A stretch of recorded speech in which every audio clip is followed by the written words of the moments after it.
भट्ट रघुनाथ श्री जीव गोपाल भट्ट दास रघुनाथ। हे चाई गोसाई करी चरण वंदन जहाँ है थे।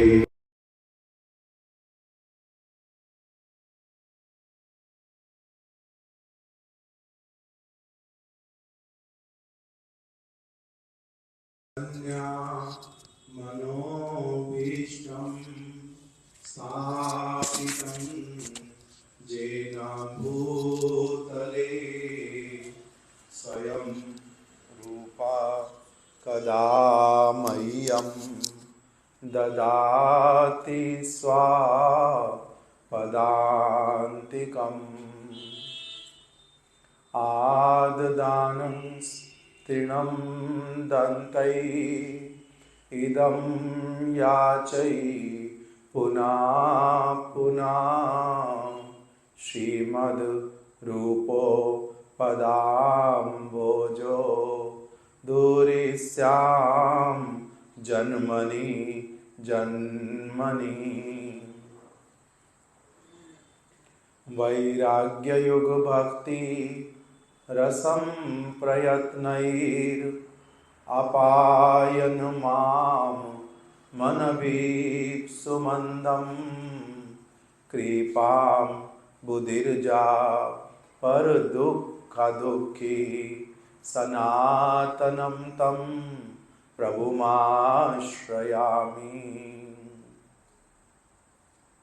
नमो महावदन्याय कृष्णा प्रेम प्रदायते कृष्णाय कृष्ण चैतन्या नामिने गौरा त्विषे नमः।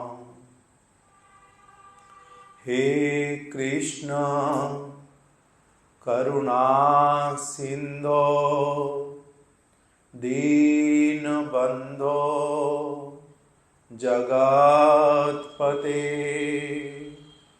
गोपेश गोपिकाकांत राधाकांत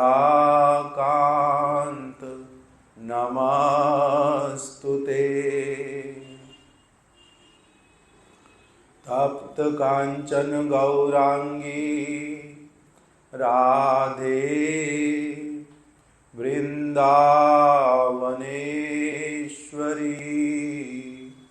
वृषभानु देवी प्रिये। भक्त्या विहीना अपराध लक्षै क्षिप्ताश्च कामादि तरंगमद्यै कृपामयि त्वां शरणं प्रपन्ना वृंदे नुमस्ते चरणारविन्दम्। श्री कृष्णा चैतन्या प्रभु नित्यानंद श्री अद्वैत गदाधर श्रीवासादि गौर भक्त वृंद। हरे कृष्णा कृष्णा कृष्णा हरे हरे हरे राम राम राम हरे हरे।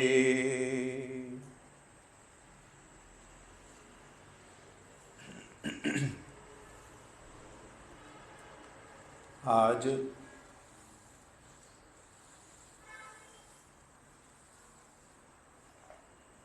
श्री चैतन्य महाप्रभु, श्री नित्यानंद प्रभु, इनके अनुगत भक्त श्री सुंदरानंद ठाकुर जी का तिरोभाव महोत्सव है, तिरोभाव तिथि है।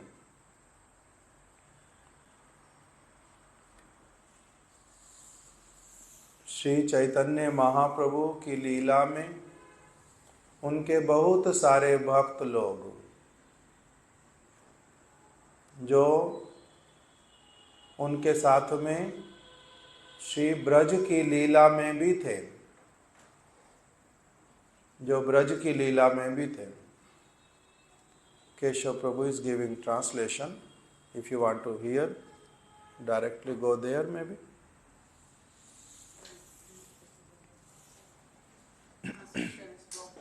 Okay.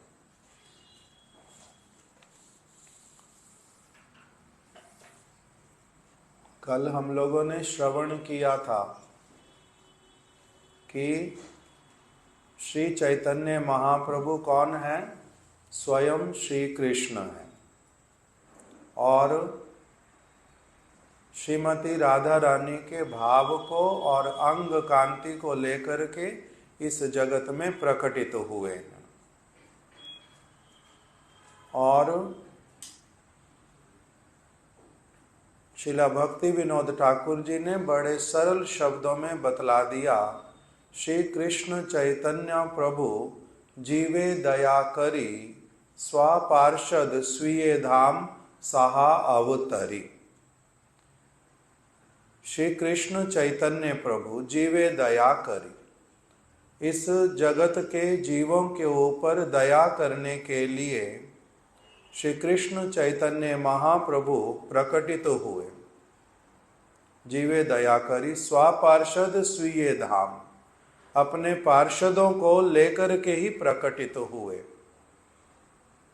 स्वापार्षद स्वीय धाम, और अपने धाम को भी लेकर के आए।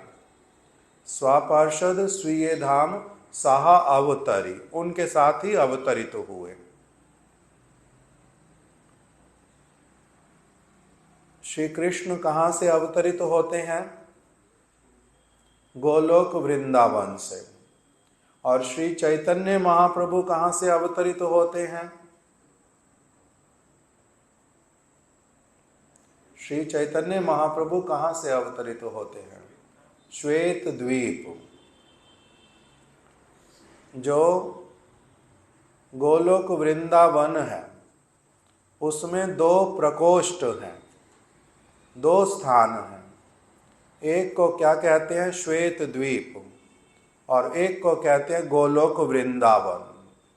गोलोक वृंदावन में श्री कृष्ण, श्रीमती राधा रानी, ललिता, विशाखा, चंपक लता, सुदेवी, रंग देवी, ये सभी सखियां, और नंद बाबा, यशोदा मैया, और उनके कृष्ण के, बलदेव जी के सारे सखागण, गैयाएं, बछड़े, कल्प वृक्ष, गिरिराज गोवर्धन, यमुना जी, लताएं, पताएं, कुंज, निकुंज, भ्रमर, पपीहे, हिरण, गैयाएं, बछड़े, ये सब वास करते हैं। इसीलिए उसको कहते हैं श्री कृष्ण का अपना निजी घर। उसका नाम गोलोक वृंदावन। और बिल्कुल उसके साथ में लगा हुआ दूसरा एक प्रकोष्ठ, जिसको कहते हैं श्वेत द्वीप, अथवा जो गोलोक वृंदावन, उसके चारों ओर उसको घेर करके रखने वाला सारा स्थान, उसका नाम श्वेत द्वीप। उस श्वेत द्वीप में कौन रहते हैं? नित्य काल के लिए श्री चैतन्य महाप्रभु। वहां कौन रहता है?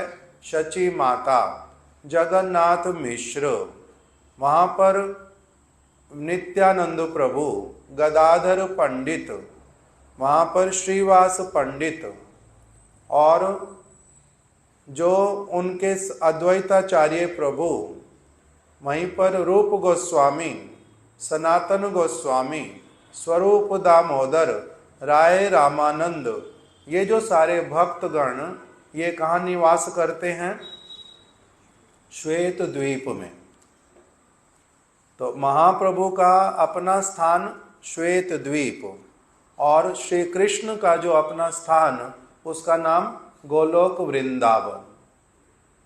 दोनों कृष्ण भी और चैतन्य महाप्रभु भी सब समय के लिए, नित्य काल के लिए विराजमान हैं। वो सब समय गोलोक वृंदावन में और महाप्रभु सब समय के लिए नवद्वीप धाम में। नवद्वीप धाम में उनका नाम क्या होता है? नवद्वीप धाम में उनका नाम है निमाई, उनका नाम है विश्वंभर। हम लोग जो गौर मंत्र करते हैं, गौर गायत्री करते हैं, उसमें कौन कौन से नाम आते हैं? आपका गौर मंत्र गौर गायत्री हुआ, उसमें महाप्रभु के नाम बतलाओ। चैतन्य और विश्वंभर और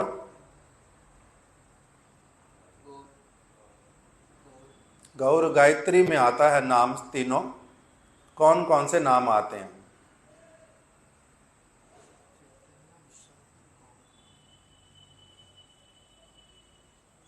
गौर पहला नाम, चैतन्य दूसरा नाम, विश्वंभर तीसरा नाम, गौर।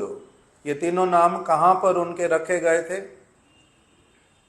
नवद्वीप धाम में। नवद्वीप वासी जो हैं वो उनको इस नाम से पुकारते हैं।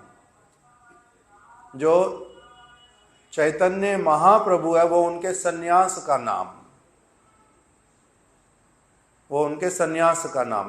किंतु जो नित्य नवद्वीप धाम है अथवा श्वेत द्वीप है, वहां पर वो सब समय किस रूप में रहते हैं?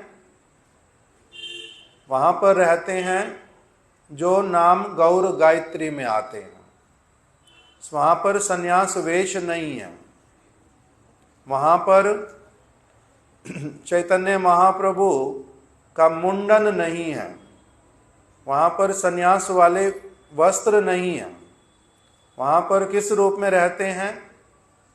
अपने नित्य स्वरूप में। उनका नित्य स्वरूप क्या है? उसमें उनके केश जो हैं वो बड़े हैं, वस्त्र चित्र विचित्र प्रकार के वस्त्र धारण करते हैं, अत्यंत सुंदर उनका आभूषण इत्यादि होता है, चरणों में नूपुर हैं, उस प्रकार का स्वरूप। इसलिए हमारे यहाँ पर मंदिर में जो हम लोग पूजा करते हैं गौरांग महाप्रभु की, वो कौन से वाले गौरांग महाप्रभु? नवद्वीप वाले, पुरी वाले नहीं, सन्यासी नहीं, गंभीरा में रहने वाले नहीं। कहाँ रहते हैं? नवद्वीप धाम में। उनके घर के एकदम पास में, जैसे कृष्ण के घर के पास में क्या है? यमुना जी। उनके घर के पास क्या है? गंगा जी। तो जिस प्रकार से श्री कृष्ण अपने साथ में यमुना जी को, गिरिराज गोवर्धन को और अपने साथ में ब्रज के वृक्षों को, अपने परिकरों को लेकर के प्रकटित होते हैं, अवतरित होते हैं, उसी तरह से श्री चैतन्य महाप्रभु भी कहाँ से प्रकटित होते हैं? श्वेत द्वीप से। अपने धाम को भी लाते हैं, गंगा जी को भी लाते हैं, अपने वहाँ के कल्प वृक्षों को भी लाते हैं, लताओं को भी लाते हैं, परिकरों को भी लाते हैं। इसलिए जो गौड़ीय भक्तगण, जो हम लोग जिस भजन को करते हैं, उस भजन में हमारे आराध्य देव कौन है? श्री चैतन्य महाप्रभु और दूसरी तरफ से राधा कृष्ण। और जब हम लोग सिद्धि चाहते हैं तो सिद्धि कौन सी चीज की मिलती है हमारे को? उसके लिए बताया, हेताए चैतन्य मिले से था राधा कृष्ण। हम लोगों को एक स्वरूप में श्री चैतन्य महाप्रभु की लीला में हमारा प्रवेश होगा। वहाँ पर हम अपने गुरुदेव, अपने प्रभुपाद जी और रूप गोस्वामी, सनातन गोस्वामी जी के साथ मिलकर के नित्य गौरांग सुंदर की जो है वहाँ पर गौर हरि की सेवा में निमग्न होंगे। और दूसरी तरफ से हम लोगों का प्रवेश कहाँ पर होगा सिद्धि के समय में?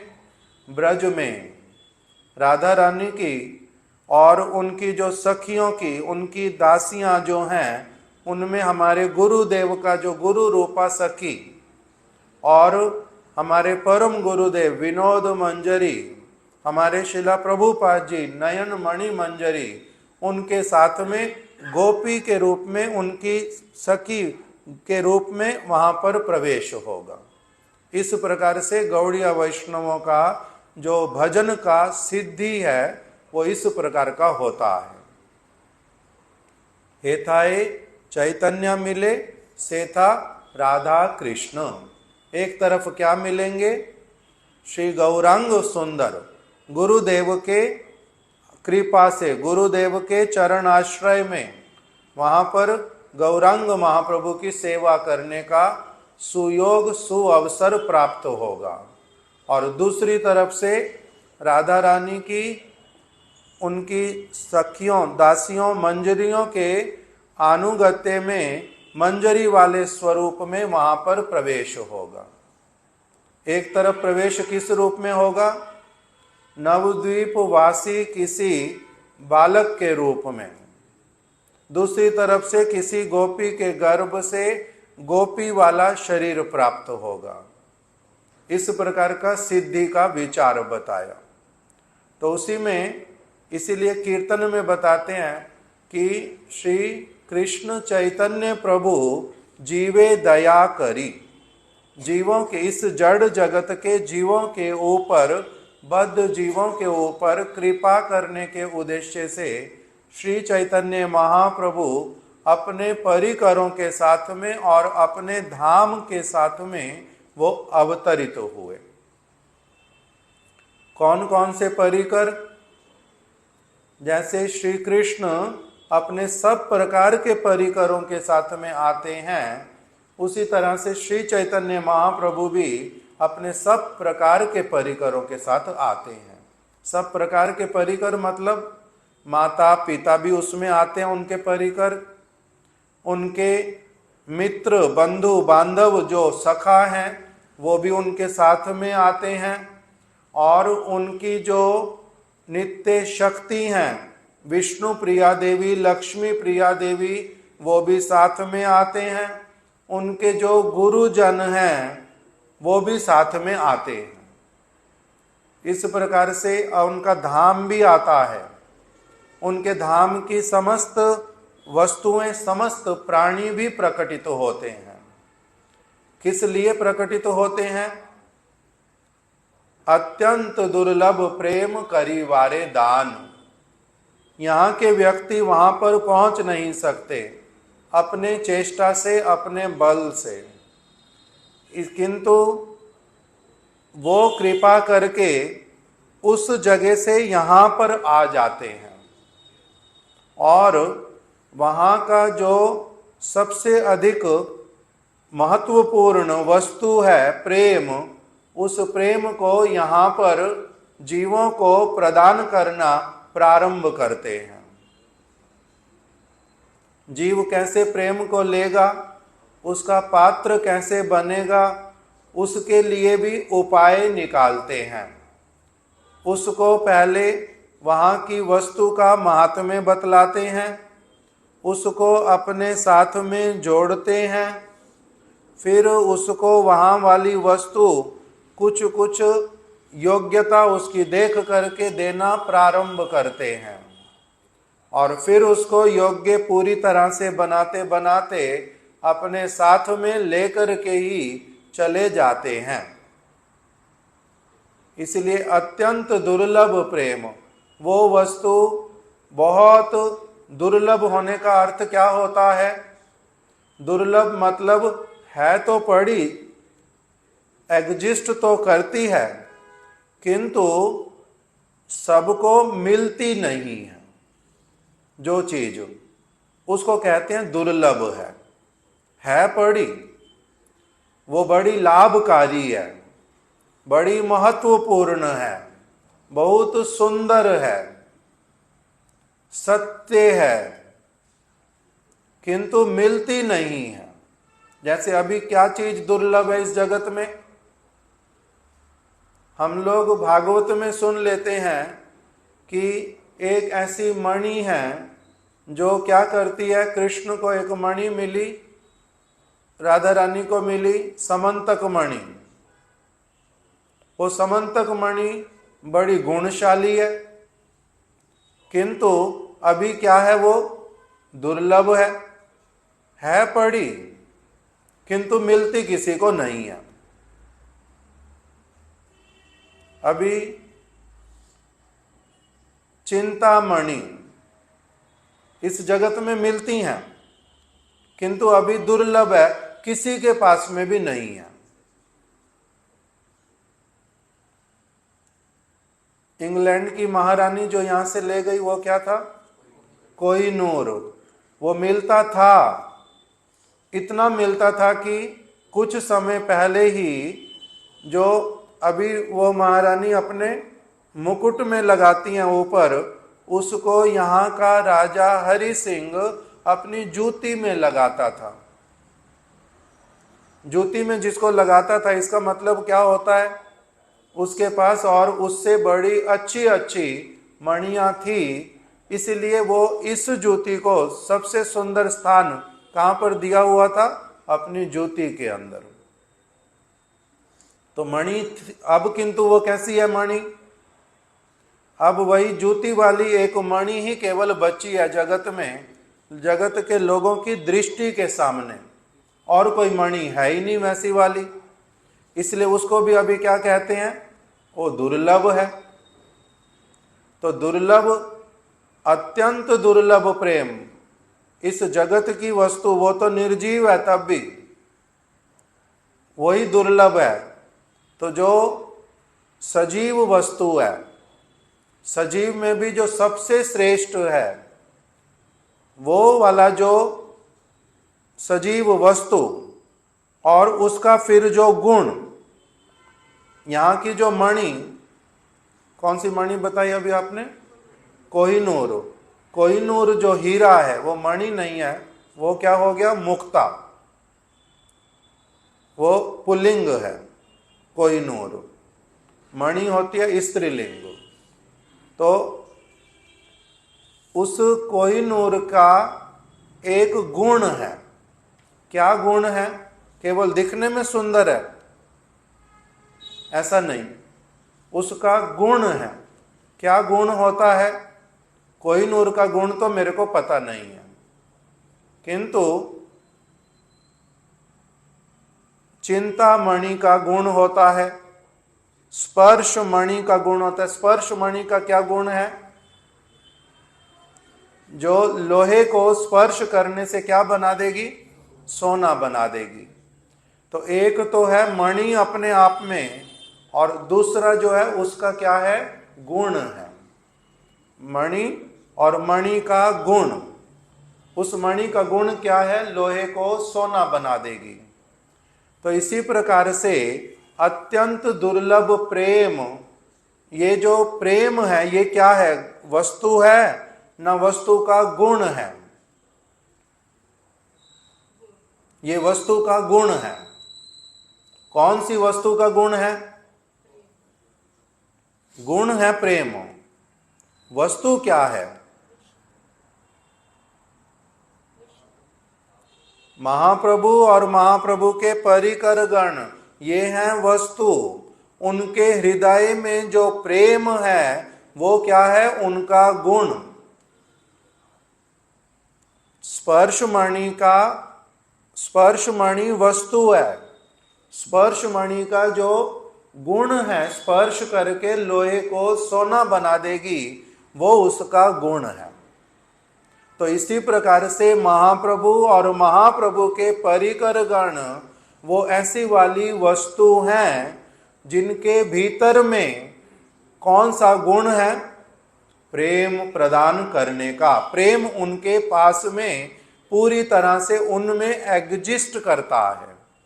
जैसे स्पर्श मणि में ये गुण ऊपर से नीचे तक, अंदर से बाहर तक, आगे से पीछे तक, उसके पूरे एग्जिस्टेंस में ही क्या गुण है कि वो जिस भी लोहे को जहां से भी स्पर्श करेगी, ये थोड़ा ना आगे से स्पर्श कराओ तब लोहा बनेगा, लोहा सोना बनेगा।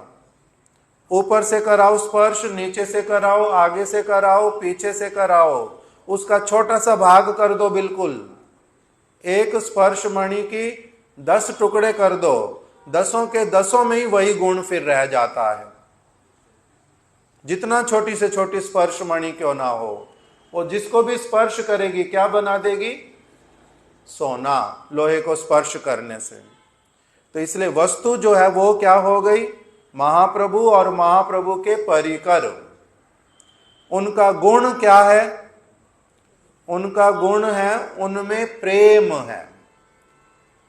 महाप्रभु में एक प्रकार का प्रेम है और उनके परिकरों में दूसरी तरह का प्रेम है। कृष्ण में एक तरह का प्रेम है और कृष्ण के परिकरों में दूसरी तरह का प्रेम है। इसलिए वो दोनों वस्तु होने पर भी उनमें एक वस्तु का नाम क्या है? विषय, और दूसरी वस्तु का नाम है आश्रय। कृष्ण का नाम क्या है? विषय वस्तु, और राधा रानी का नाम क्या है? आश्रय वस्तु। तो श्री कृष्ण जब इस धराधाम पे आते हैं तो ये दोनों वस्तुओं को लेके आते हैं।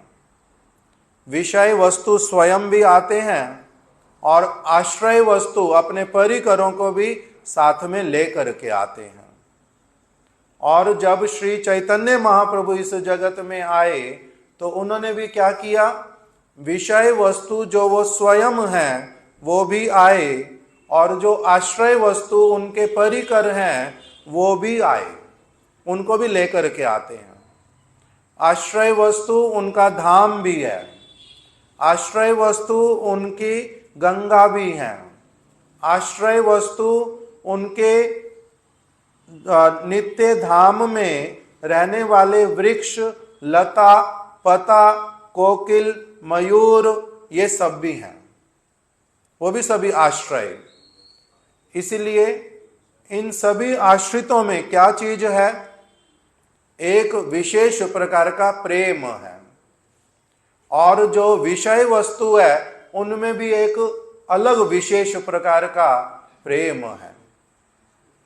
तो जब इस जगत में वो आते हैं, चैतन्य महाप्रभु जब इस जगत में आते हैं तो वो कौन से प्रेम को वितरण करते हैं?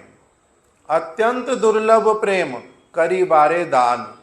अत्यंत दुर्लभ प्रेम का वो दान करने के लिए आते हैं। दान करना मतलब प्रदान करना, अच्छी तरह से देना। अत्यंत दुर्लभ प्रेम करी बारे दान, शिखाए शरणागति भक्तेर प्राण। वो आगे अलग चीज आ गई। अब कौन सी चीज देने के लिए आते हैं? जो कृष्ण के अपने हृदय में जो प्रेम है अपने भक्तों के लिए, वो वाला प्रेम किसी को नहीं दिया जा सकता। उसके एकमात्र आस्वादक, एकमात्र उसको धारण करने में समर्थ और योग्य वो केवल कृष्ण ही होते हैं ब्रज में। इसलिए उनके लिए आता है एकला ईश्वर कृष्ण आर सब भृत्य। वहां पर विषय वस्तु एक ही है, उसका नाम केवल कृष्ण। इसलिए उनको कहते हैं एक अद्वितीय तत्व, एक अद्वितीय वस्तु। उनके अतिरिक्त उनके जैसा इस प्रकार का जो सभी के प्रेम को ग्रहण करने वाला ऐसा और कोई नहीं हो सकता, वही एकमात्र है। इसलिए उनको क्या कहते हैं? एक अद्वितीय तत्व। और एक उनका नाम आता है अद्वय ज्ञान पर तत्व। ये शास्त्रीय शब्द सारे अद्वय, जिनके जैसा कोई और दूसरा कदापि किसी काल में नहीं हो सकता। अद्वय पर तत्व वही क्या है? सर्वोत्तम तत्व, सर्वश्रेष्ठ तत्व, विषय वस्तु। इसलिए उनके इधर दूसरी तरफ दूसरे प्रकोष्ठ में श्री चैतन्य महाप्रभु श्वेत द्वीप में, उनके भीतर में विषय वस्तु वाला जो भावना है वो स्वयं कृष्ण है, कृष्ण से अभिन्न है। एक ही काल में दोनों स्थानों पर विराजमान है। इसलिए उनके अपने भीतर का जो भावना है वो कौन से वाला है? अपने सारे भक्तों के प्रेम को आस्वादन करना है, ग्रहण करना है, वो अलग है। इसलिए वो वस्तु जगत के जीवों को दान नहीं की जा सकती, वो वस्तु दान नहीं करते। फिर अत्यंत दुर्लभ प्रेम, कौन से वाले दुर्लभ प्रेम को इस जगत में दान करते हैं?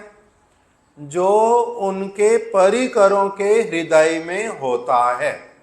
इसलिए अपने परिकरों को साथ में लेकर के आते हैं। उनके परिकरों के हृदय में जिस प्रकार का प्रेम है वैसे वाला प्रेम सभी जीव आत्माएं उनके भीतर में आ सकता है। यहां तक उनकी योग्यता है जीवों की। जीव कदापि भगवान नहीं बन सकता। इसलिए उनके वाला जो हृदय, उनके वाली जो भोक्ता वाली भावनाएं वो जीव में कदापि नहीं आ सकती।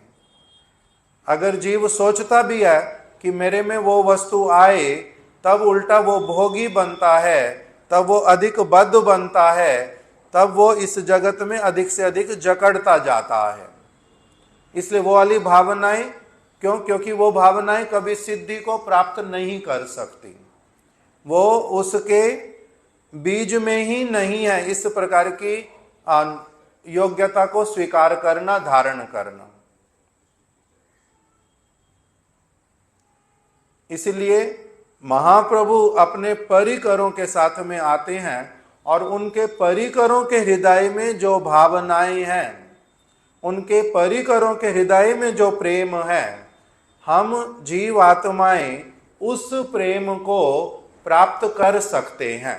उनके जैसा हृदय हमारा हो सकता है, उनके जैसा नवद्वीप में ब्रज में वास हमारा हो सकता है, उनके जैसे ही हम चैतन्य महाप्रभु की और उधर राधा कृष्ण की सेवा कर सकते हैं। हम कभी भी उनके परिकर भी नहीं बन सकते।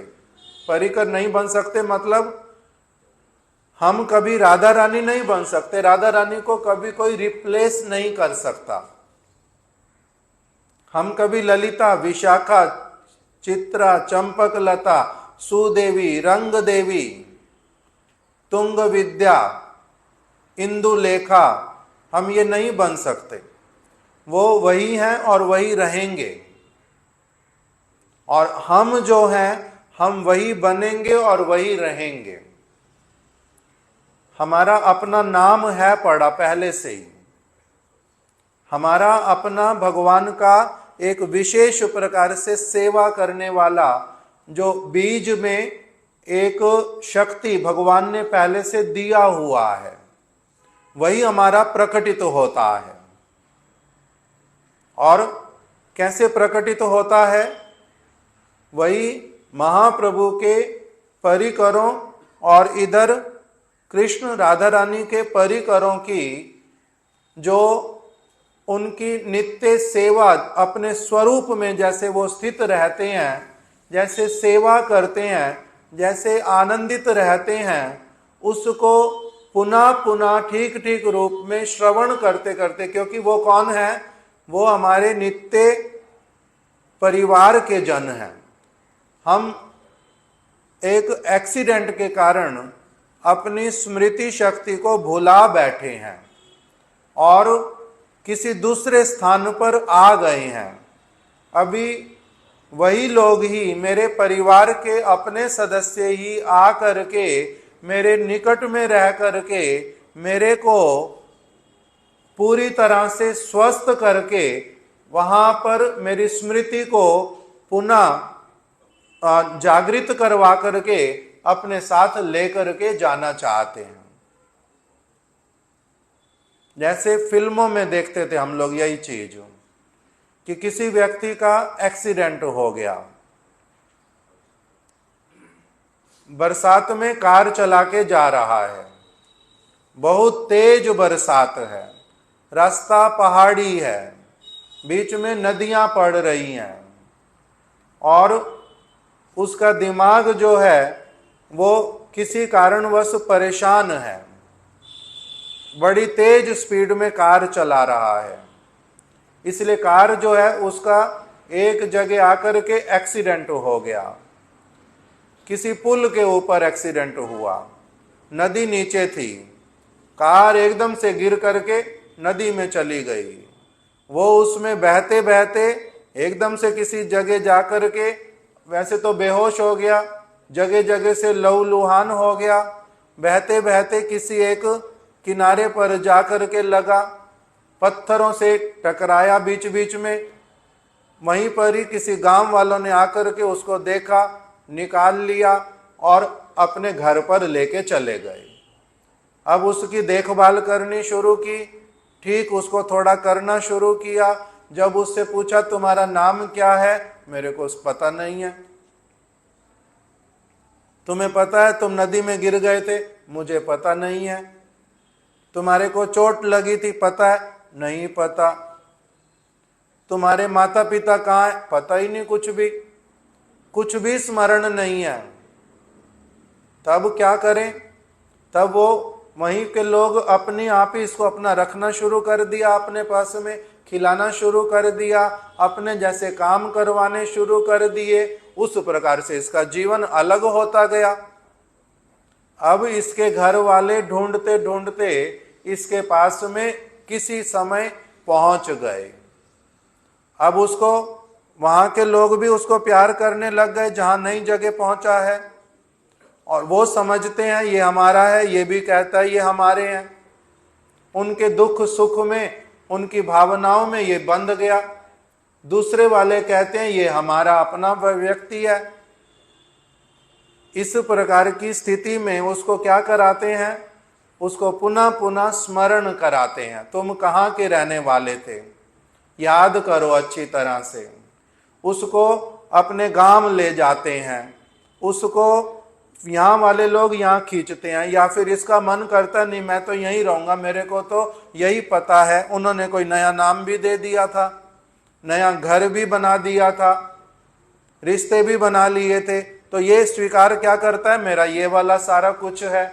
उधर वाले लोग बार बार इसको स्मरण कराते हैं कि नहीं तुम यहाँ के नहीं, तुम वहाँ के हो, तुम्हारा नाम ये है, तुम हमारे साथ रहते थे, इतने बड़े होकर के तुम यहाँ पर आए हो, इस प्रकार से कहते हैं।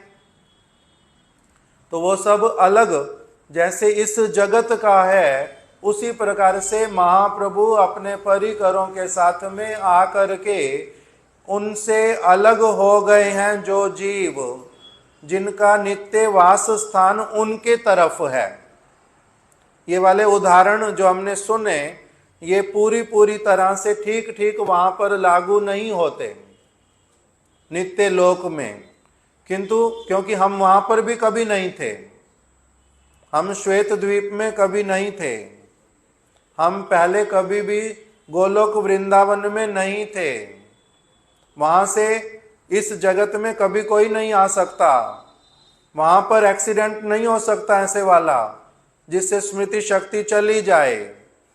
हम लोगों का जो जन्म है वो है तटस्था शक्ति पे, जो वैकुंठ और इस जगत के बीच में बॉर्डर है। किंतु जो उदाहरण सुना है उसके द्वारा समझना कहाँ तक है कि हम भगवान के अंश हैं, भगवान के विभिन्न अंश हैं। हम भगवान की ओर नहीं जाकर के इस तरफ आ गए हैं, इस तरफ हम प्रसन्न नहीं रहेंगे। यहाँ वाले सारे संबंध अनित्य हैं। उस तरफ वाले जो सारे संबंध मैं बनाऊंगा, उनका जो मैं नित्य अंश हूं, अब मेरा उनकी तरफ जाने वाला, उनकी सेवा करने वाला, जो सब समय सुख देने वाला भावना, वो कहाँ से आएगा? उनके परिकरों का श्रवण करते हुए, अपनी आत्मा की बात को श्रवण करते हुए, उनके गुणों को, मेरे गुणों को, उनके गुण मेरे गुण एक जैसे हैं। वो जैसे चुंबक लोहे के प्रति आकर्षित होता है स्वाभाविक रूप में, उसी प्रकार से मैं स्वाभाविक रूप में उनके जैसा ही, उनके आराध्य भी वही हैं, मेरे आराध्य भी वही हैं। इसलिए ये सारा प्रसंग श्रवण करते करते हमारे में क्या आता है? अपने नित्य स्वरूप का, आत्मा का जो अपना नाम है, आत्मा का जो स्वरूप है, वो सारा कुछ क्या करता है? प्रकटित होता है, रिवाइव होता है।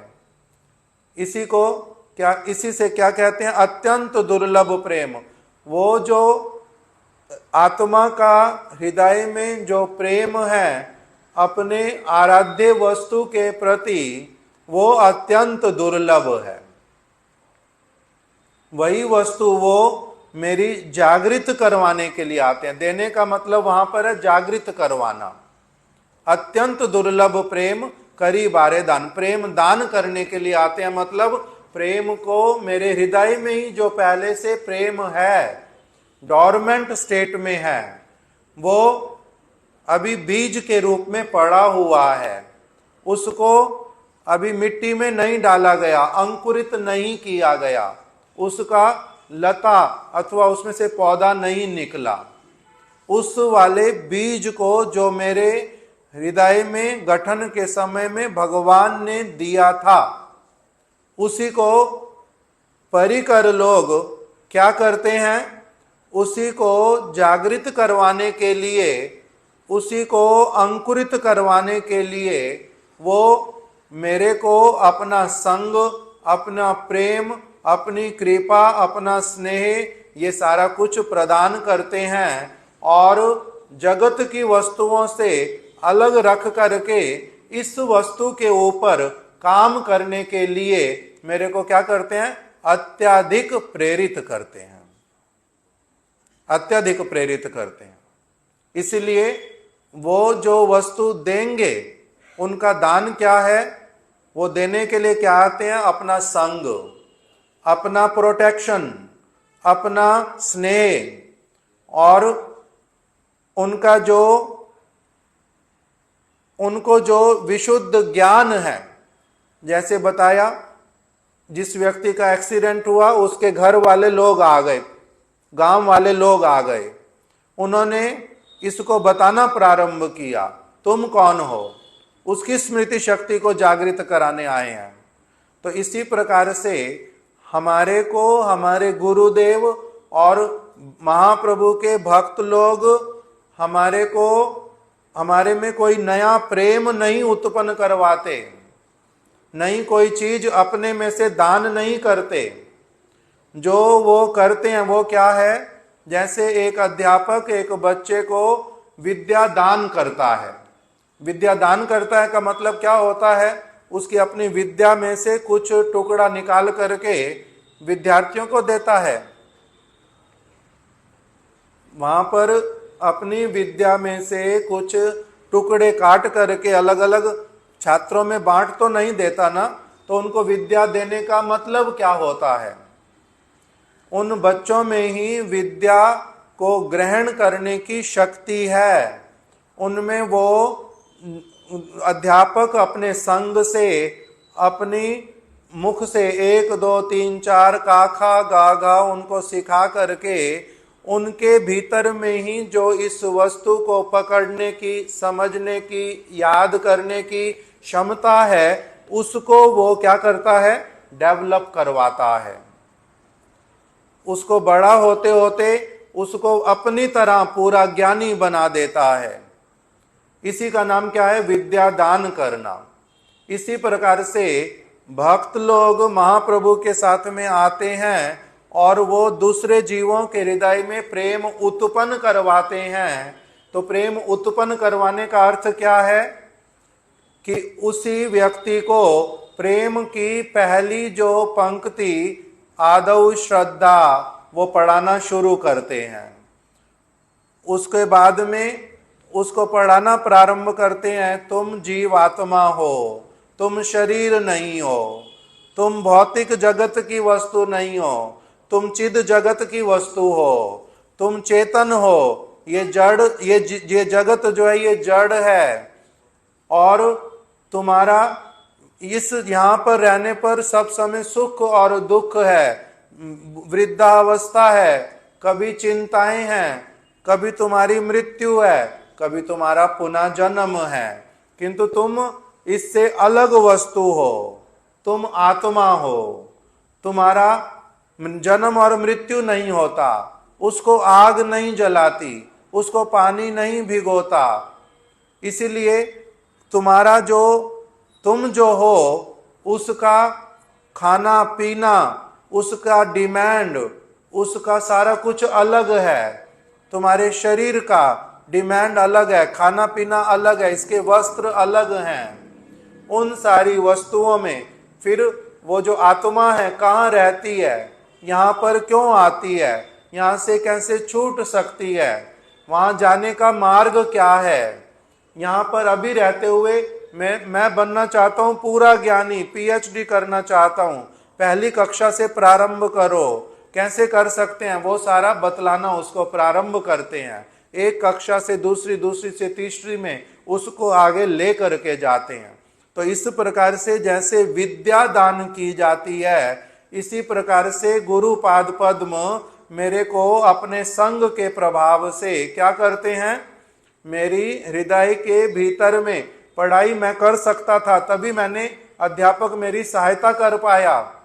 अगर मैं पढ़ाई नहीं कर सकता, मेरा अध्यापक भी मेरी सहायता नहीं कर सकता था। नहीं तो अध्यापक कुत्ते को क्यों नहीं पढ़ाते, नहीं तो अध्यापक बंदरों को क्यों नहीं पढ़ाते, नहीं तो अध्यापक चूहों को पकड़ करके क्यों नहीं पढ़ाते, क्योंकि वो उस वस्तु को धारण नहीं कर सकते। मैं कर सकता हूं, इसीलिए मेरे को पढ़ाते हैं। इसी प्रकार से जो मेरे भीतर में ही भगवान का प्रेम है पड़ा, मेरे में कैलिबर है वो वाला, मेरे उस कैलिबर को वो क्या करते हैं, केवल तराशते हैं। उसी में से वो वस्तु कि ये पढ़ सकता है, ये समझ सकता है, ये आगे बढ़ सकता है, ये सेवा प्रदान कर सकता है, ये दूसरों का मंगल कर सकता है, ये बड़ा व्यक्ति बन सकता है। इस प्रकार के जो जो गुण मेरे में देखते हैं, उन्हीं गुणों को वो क्या करते हैं, तराशना प्रारंभ करते हैं। और फिर साथ साथ में ये बताते जाते हैं कि देख भाई, अगर तेरे में ये गुण तो है पड़ा, किंतु ये पूरी तरह से निखरेगा तभी जब तुम क्या करोगे, मेरा साथ दोगे। अध्यापक क्या मांगते हैं बच्चों से, साथ मांगते हैं। कैसा साथ मांगते हैं, जो कहूंगा उसको सुनो, जिस पीरियड में जो समझाऊंगा वो समझो, और अपना समय मेरे को दो। जब मैं पढ़ाऊंगा व्यर्थ की बातें मत करो, खेलने के लिए अलग से समय दूंगा, खाने के लिए अलग से समय दूंगा, सोने के लिए भी अलग से समय दूंगा, किंतु जब पढ़ाऊंगा ठीक से पढ़ो, अच्छे छात्र बनो। तो जिस प्रकार से उनसे वो सहायता मांगते हैं, उसी प्रकार से गुरु अपने शिष्य से सहायता मांगता है। तब जाकर के तुम्हारा क्या होगा, तुम्हारा पूरी तरह से जो स्वरूप का निखार है वो एक एक करके आता जाएगा। तुम इस शरीर में रहते हुए भी अच्छी तरह से समझ लोगे कि ये शरीर तुम्हारा केवल घर है, वो भी किराए का, कितनी देर का ये भी नहीं पता, ये तुम्हारे को अच्छे से समझ आने लगेगा। जैसे कोई अगर छोटे बच्चे को देख करके कहे, चौथी क्लास के बच्चे को, अरे ये कभी भी नहीं समझ पाएगा, आंख जो है उसमें कैसे कैसे पार्ट्स होते हैं, आंख में क्या क्या होता है, ये कभी भी नहीं समझ पाएगा। जैसे वो बात झूठ है, नहीं समझ पाएगा। उसकी पद्धति है, उसको पहली कक्षा से पढ़ाना प्रारंभ करेंगे। एक दिन आएगा जब अवश्य ये क्या करेगा, आगे बढ़ते बढ़ते सीख ही जाएगा, इसमें ये कैलिबर है। इसी प्रकार से सभी जीवात्माओं के भीतर में कैलिबर है भगवान से प्रेम करने का, किंतु केवल मनुष्य के शरीर में जब वो आता है तब उसके लिए क्या प्रारंभ होता है, उस वस्तु को धारण करना। जैसे विद्या धारण करने के लिए भी बच्चे का एक आयु निर्धारित है। 4 वर्ष 5 वर्ष में वो काखा गागा सीखना प्रारंभ कर सकता है, उससे पहले नहीं। 1 वर्ष की आयु से पहले वो बोलना प्रारंभ नहीं कर सकता, वो कैलिबर नहीं है उसमें।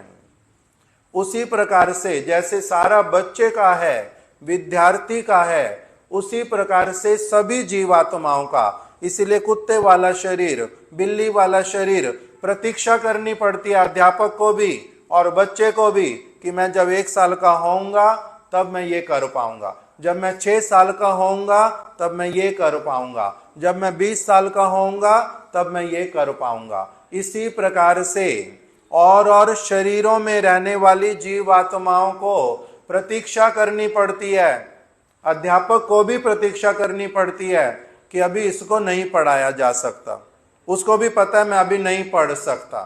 किंतु मनुष्य शरीर जब प्राप्त हो गया तब क्या आ गया, अब ऐसी वाली आयु आ गई है, ऐसे वाला शरीर मिल गया है कि अब इसमें क्या कर सकते हैं, भगवान वाली जो विद्या, अपने स्वरूप वाली जो विद्या, अब ये इसको समझना प्रारंभ कर सकता है। उस प्रकार का कैलिबर जीवात्मा में है, विशेष करके कौन सी वाली, जो मनुष्य शरीर में आ गई। फिर उसके बाद में आगे प्रोसेस प्रारंभ होता है कि उसको साधु संग मिलेगा, तब उसका ये कैलिबर निखरना जो है वो प्रारंभ करेगा। इस प्रकार का सारा बताया। तो इसीलिए श्री कृष्ण चैतन्य महाप्रभु अपने परिकरों के साथ में अपने धाम को लेकर के, परिकरों को लेकर के इस जगत में आते हैं। जो आश्रय तत्व उनके भक्तगण, उनके हृदय में जो प्रेम है, उस प्रेम का पुनः पुनः इसको संग दे करके, इसके कान में वो बातें बतला करके, इसको उसका अनुभव करवा के, उसी तरह से उनको परिकर बना करके अपने साथ में ले लेते हैं। ये उनके आने का उद्देश्य। श्री कृष्ण चैतन्य प्रभु जीवे दया करी, अध्यापक कृपा करके, ऋषियों ने इसलिए कृपा करके विद्या को क्या किया, सिस्टमैटिकली बना करके एक व्यक्ति को ज्ञानी बनाने के लिए एक मार्ग बना दिया, पद्धति बना दी। इसी प्रकार से भगवान ने अपने परिकरों को ला करके उन्होंने क्या किया, भगवान वाला कार्य, प्रेम की उन्होंने पाठशाला को खोल दिया और उसमें बड़े अच्छे अच्छे अध्यापक लेकर के आए, जिनके पास में क्या है, प्रेम परिपूर्ण मात्रा में है। और वही उनके संग के प्रभाव से फिर दूसरे व्यक्ति जो जो छात्र के रूप में वहां पर अपना एनरोल करते जाएंगे, एडमिशन लेते जाएंगे और सिंसियर होते जाएंगे, वो उतना अधिक उस प्रेम को अपना निखार पाएंगे, उनका अपना प्रेम वो प्रकाशित होता जाएगा। इसीलिए महाप्रभु के परिकरों का और महाप्रभु के भक्तों का या फिर राधा कृष्ण के भक्तों का हम लोग क्या करते हैं, चरित्र श्रवण करते हैं। श्री कृष्ण चैतन्य प्रभु जीवे दया करी, स्वापार्षद स्वीय धाम सहा अवतरी, अत्यंत दुर्लभ प्रेम करी बारे दान। भक्तों के हृदय में जो प्रेम है उसी को प्रकाशित कराने के लिए वो इस जगत में आए। जो तुम्हारे हृदय में पहले से है उसी को प्रकाशित कराने के लिए आए। इसलिए अपने किसी परिकर को कहीं पर आविर्भूत कराया, किसी परिकर को कहीं पर आविर्भूत कराया, जिससे कि वहां के आसपास के रहने वाले लोगों के हृदय में उसी प्रकार के प्रेम को उत्पन्न करने का, कराने का सुअवसर मिले। इसलिए अपने अलग अलग परिकरों को अलग अलग स्थान पर भेजा। स्थान स्थान पर जाकर के क्या करो? विद्यालय खोलो। इस प्रेम को दूसरे व्यक्तियों में वितरण करो। प्रेम को वितरण करने का अर्थ ही क्या हो गया? जिनके भीतर में प्रेम है उनका उदित करवाओ। उनके पास इतनी बड़ी वस्तु है, इतना आगे वो बढ़ सकते, इतना बुद्धिमान बन सकते, और वो अपने आप को बहुत अंडर एस्टिमेट करके एक जगह पर पड़े हुए हैं। और जो कार्य पशु करता है और मूर्ख व्यक्ति करता है, वो भी वही करी जा रहे। जैसे 10 साल का बच्चा, अगर उसको स्कूल नहीं मिला, अध्यापक नहीं मिले, पुस्तकें नहीं मिली, उस प्रकार का परिवेश नहीं मिला, तो क्या वो कभी पढ़ लिख पाएगा? इसलिए जो व्यक्ति गांव में, शहरों में स्कूल जाके खोलते हैं, उनको क्या कहते हैं? इन्होंने बड़ा अच्छा किया, इस गांव के ये बड़े हितकारी हैं। इसी प्रकार से महाप्रभु के परिकर, राधा कृष्ण उनके परिकर, ये सभी के मंगल आकांक्षी, ये सारे हितैषी व्यक्ति। इसलिए ये क्या करते हैं? स्थान स्थान पर जाकर के उसी प्रकार का विद्यालय खोलते हैं, उस प्रकार की विद्या को देते हैं, जिससे एक व्यक्ति के भीतर में जो प्रेम वाला तत्व है पड़ा, किंतु वो स्वयं अपने आप से उसको एक्सप्लोर नहीं कर सकता, उसको कोई आकर के उसमें चिंगारी लगाता है कि देखो तुम्हारे में ये चीज है, उसमें ज्योति जलाता है। इसलिए ज्ञान धर्म की ज्योति जलाकर, ज्योति जला के उसको ज्ञान प्रदान करते हैं, उसमें जो वस्तु उसी को वो निकालते हैं। तो इसी प्रकार के महाप्रभु के परिकरों में आज जिनकी शुभ तिरोभाव तिथि, उनका क्या नाम है? श्री सुंदरानंद ठाकुर। ये चैतन्य महाप्रभु के साथ जब रहते हैं, नित्यानंद प्रभु के साथ में रहते हैं, उनके सखा कहलाते हैं श्री सुंदरानंद ठाकुर। और जिस समय वो राधा कृष्ण की लीला में ब्रज में रहते हैं, वहां पर वो बलराम जी के सखा हैं, उनका नाम है सुदाम। यही लिखा हुआ, पूरा सुदाम नामासीद अद्धे ठकुरा। जिनका ब्रज लीला में नाम जो है वो है सुदाम सखा, बलराम जी के सखा हैं। सखा कृष्ण के, बलराम के एक ही हैं, किंतु जिनका आयु कृष्ण से थोड़ा बड़ा है और बलदेव जी के साथ में जिनका अत्यधिक मित्रता वाला भावना है, और कृष्ण को जो अपने से छोटा मानते हैं और उनको शासन करते हैं, कभी कान पकड़ लेते हैं, मरोड़ देते, चुपचाप बैठ यहां पर अभी, जो कृष्ण से अपने चरणों को दबवा लेते हैं, इनको क्या कहते हैं? ये बलराम के सखा। आयु में कृष्ण से थोड़े से बड़े। किसने इनको आयु बड़ी दे दी? ये भगवान से बड़े हो गए। भगवान ही तो सबसे पहले होते हैं, उनसे बड़ा तो कोई और होता नहीं। किंतु उनके अपने धाम में जब लीला को प्रकटित करते हैं, किसी को माता वाला शरीर और भावना, किसी को पिता वाला शरीर और भावना, किसी को भाई वाला शरीर और भावना, किसी को अपने से छोटे वाला शरीर और भावना, ये सारा कुछ भगवान प्रदान करते हैं। इसलिए इनको जो भगवान ने प्रदान किया, अपने से आयु थोड़ी बड़ी कृष्ण लीला में, और उनका नाम सुदाम, और सखा जो हैं वो किसके हैं? बलराम जी के। किंतु कृष्ण के साथ में भी सब समय खेलते हैं, कूदते हैं, गैयाएं बछड़े चराने के लिए जाते हैं, वन भोजन करते हैं, जमुना जी में स्नान करते हैं, कभी खेलते कूदते हैं, कभी वृक्षों पे चढ़ते हैं, कभी कुछ तो कभी कुछ। तो ये कृष्ण के, बलराम जी के सखा, विशेष करके इनका नाम किसमें आता है? बलराम के सखाओं में। उस समय उनका नाम होता है सुदाम। और जब चैतन्य महाप्रभु की लीला हुई, उसमें ये नित्यानंद प्रभु के परिकर, नित्यानंद प्रभु क्योंकि बलराम है, ये उनके परिकर, और इनका नाम क्या हुआ? सुंदरानंद ठाकुर। ये नित्यानंद प्रभु के साथ में रहते हैं और उस प्रकार से कीर्तन इत्यादि में निमग्न रहते हैं। प्रेम रस समुद्र सुंदरानंद नाम, इनके हृदय में नित्यानंद प्रभु के प्रति, गौर सुंदर के प्रति सब समय के लिए स्वाभाविक रूप में अत्यधिक जो प्रेम रस है वो प्रवाहित होता रहता है। उनके सब समय उनके आनंद में आनंदित रहते हैं।